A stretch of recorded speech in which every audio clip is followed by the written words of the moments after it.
In the world of large language models, there's a long-standing trade-off: speed versus quality.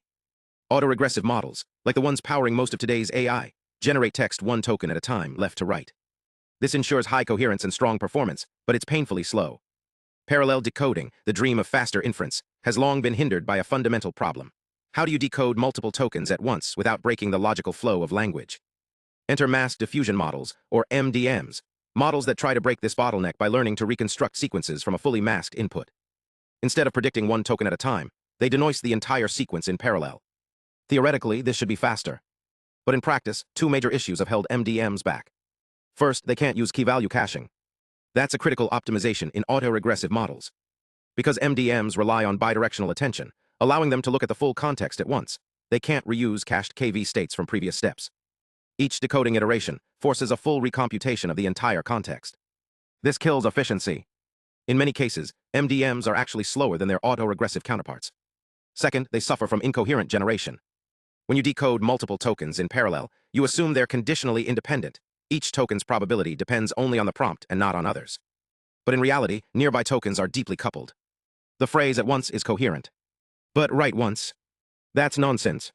Yet an MDM might generate it, because "write" and "once" each have high individual probabilities, even if the pair doesn't make sense. The model is learning to predict from an exponential space of token combinations, an intractable problem. So the challenge is clear. How do we get the speed of parallel decoding without sacrificing coherence or efficiency?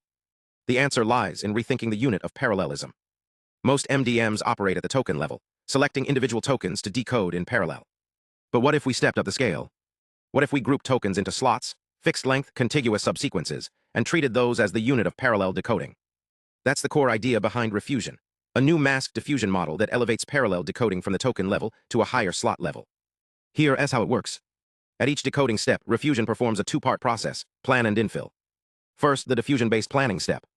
The model analyzes the current masked sequence and identifies a set of slots, contiguous subsequences, that are strongly constrained by the context but weakly dependent on each other. For example, in code generation, a function definition and a variable initialization might be independently predictable, even if they're far apart in the final output. The model scores these slots based on confidence, specifically, the probability of the first token in each slot. Slots above a threshold are selected for the next phase. Then comes the autoregressive infilling step. These selected slots are decoded in parallel, but within each slot, the model uses autoregressive decoding, left to right. This preserves local coherence. Because the slots are small and contiguous, the strong dependencies between adjacent tokens are handled properly. But here's the genius. After each infilling step, the model repositions the newly generated slots to the front of the masked sequence. Why? So that the model can use causal attention, and crucially, full KV cache reuse. This is a game changer. Every decoded token, no matter when it was generated, can have its KV states reused in future iterations. The model doesn't need to recompute them. This enables true parallelism without sacrificing efficiency. And there's a second win: training complexity is drastically reduced. Instead of learning to predict from an exponential space of all possible token combinations, 2L patterns, REFUSION only needs to learn over a manageable slot-level permutation space. The number of distinct permutations is roughly L/K, which grows far more slowly than 2L. For a sequence of 4,096 tokens and a slot size of just 8, this is already orders of magnitude smaller. This dual advantage, full KV cache reuse and tractable training, makes REFUSION the first MDM to achieve both global generation flexibility and full computational efficiency within a unified causal framework. Let's look at the results. On 7 diverse benchmarks, math, code, reasoning, and general understanding, REFUSION overwhelmingly surpasses all prior MDMs. It achieves 34% higher performance on average, while being over 18 times faster in throughput. But the real breakthrough: it challenges and often outperforms strong autoregressive models. On GSM8K and MBPP, two of the toughest benchmarks, REFUSION beats QN3-8B by 3.68 absolute points, while being 2.33 times faster. This is unprecedented.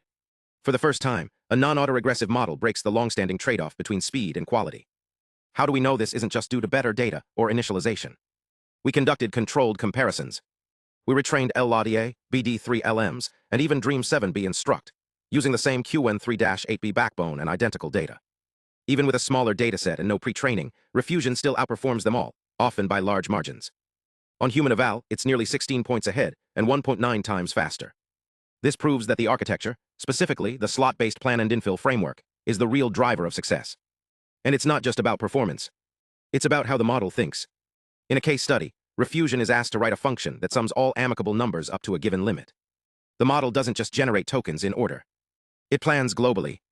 It constructs the central loop structure before initializing the variable. It generates multiple slots in parallel. It uses speculative decoding to accept multiple tokens in a single forward pass. The result? Clean, well-structured, logically coherent code, something that feels more like how a human programmer would think. This isn't just faster. It's smarter. Why does this work? Because of a key insight from our pilot study, intertoken dependency is highly localized. We measured how much revealing one token influences the prediction of another. The result? The influence decays rapidly with distance. Tokens that are far apart are nearly independent, but adjacent tokens are tightly coupled. So by grouping adjacent tokens into slots and decoding them serially within the slot, we respect local dependencies. But across slots, we preserve the freedom to generate in any order, unlocking true parallelism. And the hyperparameters? They're surprisingly robust.